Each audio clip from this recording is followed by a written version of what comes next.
Question: Suppose we throw a die once.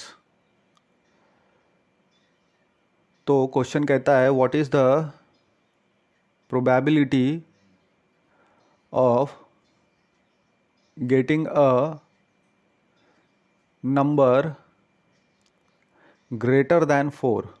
अब हमको die का पता है, वो 6 साइडेड फिगर होता है, तो उसमें से प्रोबेबिलिटी क्या है कि अगर डाई फेंका गया तो नंबर जो है वो 4 से बड़ा आएगा। और दूसरा बोलता है what is the probability of getting number less than और इक्वल टू 4। और दूसरे क्वेश्चन के लिए बोलता है कि डाई को जब फेंका तो उसका क्या प्रोबेबिलिटी है कि 4 आएगा या 4 से छोटा नंबर आएगा। तो सबसे पहले हमें पता है कि जो डाई है वो 6 साइडेड फिगर है और हर एक साइड में रिप्रेजेंटेशन ऐड करेंगे सभी डॉट का, तो हमको यूनिक नंबर मिलेगा फ्रॉम 1 to 6। तो हमारा सैम्पल स्पेस क्या हो जाएगा, S इज इक्वल टू 1 2 3 4 5 6, यानी number of all possible events, यानी 1 से लेके 6 के बाहर कुछ नहीं आएगा, ना 1 से नीचे ना 6 से ऊपर। तो n of s is equal to 6 मिल गया। अब पहले क्वेश्चन के हिसाब से उसको प्रोबेबिलिटी चाहिए क्वेश्चन को कि नंबर ऑफ आउटकम्स ऐसा आना चाहिए कि 4 से बड़ा होना चाहिए। तो हम उसको E1 से डिनोट कर देते। तो 4 से बड़ा कितने आउटकम्स हमको देख पा रहे हैं सैम्पल स्पेस में, 5 और 6 ही तो बड़े हैं। तो E1 के सेट में 5, 6 आ गया। देयरफॉर नंबर ऑफ E1 कितने दिख रहे हैं, 2। तो n ऑफ E1 कितना हो गया, 2 हो गया। Therefore probability of getting a number greater than 4 हमको क्या मिल जाएगा, probability of E1 is equal to n of E1 divide by n of s is equal to 2/6। यानी कॉमन फैक्टर अगर हम हटा देते हैं तो 1/3 हमको मिल जाएगा। यानी probability of getting a number greater than 4 हमको कितना मिल रहा है, 1/3.333। ऐसा हो गया। अब सेकंड क्वेश्चन बोलता है कि हमको outcome favourable to number less than और इक्वल टू 4 चाहिए। तो 1 से लेके 6 तक के लिए कितने number less than and equal to 4 है, 1 लेस देन इक्वल टू 4 है, 2 लेस देन इक्वल टू 4 है, 3 लेस देन इक्वल टू 4 है, 4 लेस देन इक्वल टू 4। क्यों, इक्वल टू 4 भी हम इंक्लूड करना है, लेस देन तो इंक्लूड करना ही है, इक्वल टू भी इंक्लूड करना है। तो ये कंडीशन ट्रू है 1 to लेके 4 तक के लिए। तो हमको नंबर ऑफ E2 कितना मिल गया, 4 मिल गया। देखो probability of getting the number less than और इक्वल टू 4 हमको क्या मिलेगा, probability of E2 is equal to probability of number of E2 divide by number of S is equal to 4/6। Common factor हटाएंगे तो 2/3 मिल जाएगा। यानी इसका प्रोबेबिलिटी कितना हो गया, 2/3 हो गया। Probability of getting a number less than और इक्वल टू 4 हमको कितना मिल गया, 2/3, यानी 0.67, 0.666 ब्रॉट डाउन टू 0.67।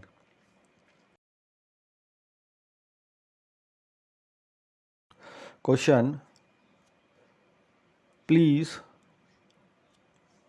नोट। तो एक नोट है हमारे लिए, हमको क्या ध्यान में रखना है कि अगर number of outcomes favourable is denoted by E capital, then capital E dash denotes the number of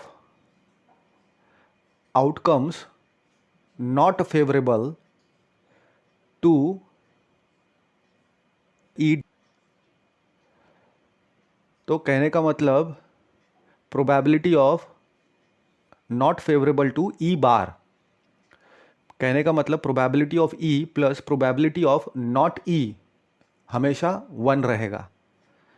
इसका मतलब क्या है, there can exist no event outside the favourable event, capital E, and non favourable event capital E bar, यानी not E।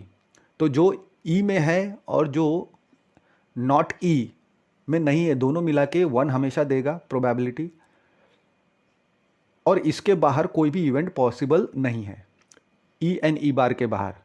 Therefore the probability of an event which is impossible to occur, तो ऐसा कौन सा probability है जो आ ही नहीं सकता है, इवेंट अगर समझ लो आ ही नहीं रहा है, जैसे कि डाई के लिए 1 to 6 है, 1 के छोटे नंबर आएगा नहीं, 1 से छोटा नहीं आएगा, 6 से बड़ा नहीं आएगा। तो ऐसे इवेंट अगर हम खोजेंगे तो उसका प्रोबेबिलिटी कितना रहेगा, हमेशा 0 रहेगा। And this event is called as impossible event. तो एक डाई हम एग्जाम्पल के लिए ले लेते हैं। हमें पता है कि डाई जो है 6 साइडेड फिगर है और हर एक साइड में यूनिक डॉट्स दिए हैं जो ऐड होते हैं to a unique number 1 to लेके 6 तक।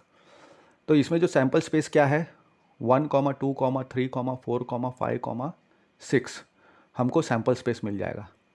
तो अगर हम ये डाई को रोल करते हैं और ये एक्सपेक्ट करते हैं कि इसमें से 7 आ जाए, तो ये तो पॉसिबल नहीं हुआ, क्योंकि 7 इस सैम्पल स्पेस में है ही नहीं, क्योंकि number of all possible outcomes कितने हैं, n of s is equal to 6। तो 8 आ जाए या अगर, तो ये भी पॉसिबल नहीं है। तो p ऑफ 8 क्या हो जाएगा, उसका कोई इवेंट बनेगा ही नहीं, 0। तो 0/6 हमेशा 0 होगा। Therefore an event 8 in the sample space is an impossible event. लेकिन द इवेंट प्रेजेंट, जो इवेंट प्रेजेंट है सैम्पल स्पेस में, उसे हम क्या कहते हैं फिर, is called a sure event और सर्टन इवेंट। क्योंकि ये होना ही है, 1 से लेके 6 तक कोई भी अगर नंबर लेंगे तो वो आएगा ही। तो probability of an event is always greater than equal to 0 and less than equal to 1। ये हमको ध्यान में रखना है। Question, 1 card is drawn from a well shuffled deck of 52 cards। तो 52 कार्ड्स का एक डेक है, उसको बढ़िया से शफल किया गया और शफल किया है और उसके बाद एक कार्ड निकाला है। तो कैलकुलेट करने के लिए कह रहा है कि probability that the card will be an ace, एक इक्का आएगा, उसका प्रोबेबिलिटी चाहिए। और दूसरा probability that it will not be an ace. तो सबसे पहले हमें सैम्पल स्पेस ले लेना है। सैम्पल स्पेस यानी total number of possible outcomes क्या है 52 कार्ड्स में, 52 है। तो इसमें 4 एस रहता है, 4 किंग्स रहते हैं, 4 क्वीन रहते हैं, 4 जैक रहते हैं, 4 टाइम्स 10 रहता है, 4 टाइम्स 9 रहता है, सो ऑन अप टू 2। और इन कार्ड्स के टाइप क्या है, एक रहेगा स्पेड, दूसरा क्लब, तीसरा डायमंड, चौथा हार्ट। तो ये 4 टाइप के कार्ड हमको मिलेंगे। तो हमने एसेस, क्वेश्चन जो है वो एस की बात कर रहा है, तो एस हमने देख लिया कि 4 टाइप का हमको देखने को मिल रहा है। तो number of outcomes favourable to ace के लिए हम कैपिटल ई से डिनोट कर देते हैं। तो इसमें हम देख सकते हैं कि इसमें 4 कार्ड है एस के, ace of hearts, ace of clubs, ace of diamonds and ace of spade. तो ये जो 4 कार्ड है यही फेवरेबल हमारा आउटकम है, यानी एन ऑफ ई कितना हो गया, 4। तो प्रोबेबिलिटी जो है कि ये कार्ड निकलेगा out of the 52 possible outcome, वो हमको निकालना है। तो that is nothing but P of E is equal to N of E divided by N of S. N of E कितना है, 4, and N of S all possible outcome 52 है। Common factor हमने numerator and denominator में से 4 common factor निकाला तो 1/13 बनता है। Therefore the probability of getting an ace is 1/13। अब दूसरा क्वेश्चन बोलता है हमको number of outcomes not favourable to ace, यानी कैपिटल ई जो हमने निकाला। तो not favourable to capital E is nothing but E bar. तो हमको क्या पता है कि probability of outcome favourable to E plus probability of outcome not favourable to E is equal to 1 होता है। तो हम वैल्यू पुट कर देंगे। तो 1/13 plus P of not E is equal to 1। तो 1 माइनस 1/13 राइट साइड गया तो माइनस हो गया। तो सिंप्लीफाई करेंगे क्रॉस मल्टीप्लाई करके तो हमको 12/13 मिल जाएगा। Therefore probability of getting not E is how much, 12/13। Question, 2 players Sangeeta and Reshma play a tennis match. तो संगीता और रेशमा जो है ये दोनों प्लेयर टेनिस मैच खेल रहे हैं अब क्वेश्चन ये बता रहा है कि इट इज़ नोन दैट, ये पता है कि the probability of Sangeeta winning the match is 0.62। तो क्वेश्चन बोल रहा है कि संगीता ये मैच जीतेगी, उसका प्रोबेबिलिटी कितना है 0.62, और हमको क्या पता है probability is always greater than equal to 0 and less than equal to 1। तो 0 से 1 में 0.62 जो है संगीता का जीतने का चांस है। What is the probability of Reshma winning the match, ये हमको निकालना है। तो रेशमा का कितना चांस है मैच जीतने का, तो हम बोलेंगे let R denotes that Reshma wins the match and S denotes that Sangeeta wins the match।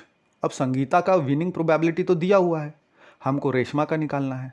तो हमको क्या पता है probability of Sangeeta winning the match is 0.62 दिया हुआ है, बट हमको क्या पता है probability of an event happening plus probability of an event not happening, दोनों का एडिशन 1 मिलता है। यानी probability of Sangeeta winning the match plus probability of Reshma winning the match is equal to 1 हो गया। तो इसमें हम वैल्यू पुट करेंगे, तो संगीता का तो मैच विनिंग का प्रोबेबिलिटी दिया हुआ है 0.62, वो हम पुट कर देंगे। तो probability of Reshma winning the match मिल जाएगा 1 माइनस 0.62 यानी 0.38। Therefore the probability of Reshma winning the match हमको कितना मिल गया 0.38। Question Savita and Hamida are friends, what is the probability that both will have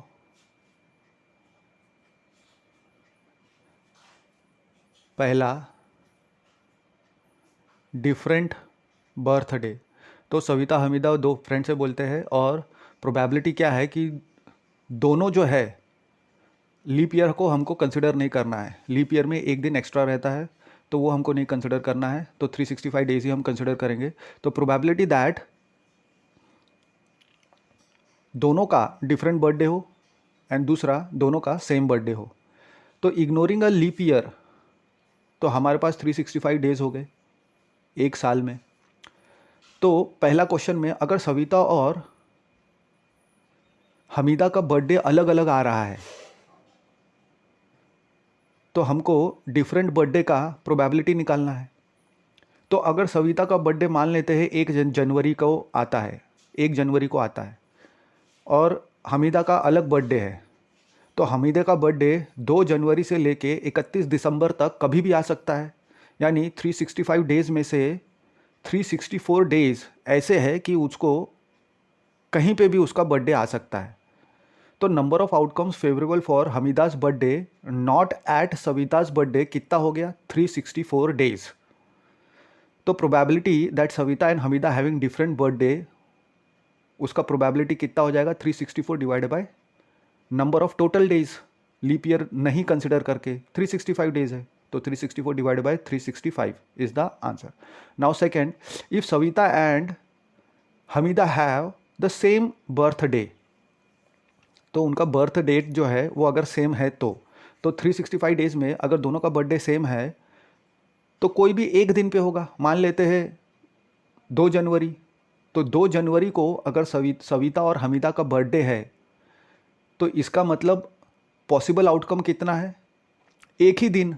तो यानी number of outcomes favourable for Hamida's birthday at Savita's birthday is equal to 1। यानी probability that Savita and Hamida having same birthday is equal to how many 1 upon all possible outcomes, all possible outcome is 365, तो 1 by 365 is the answer।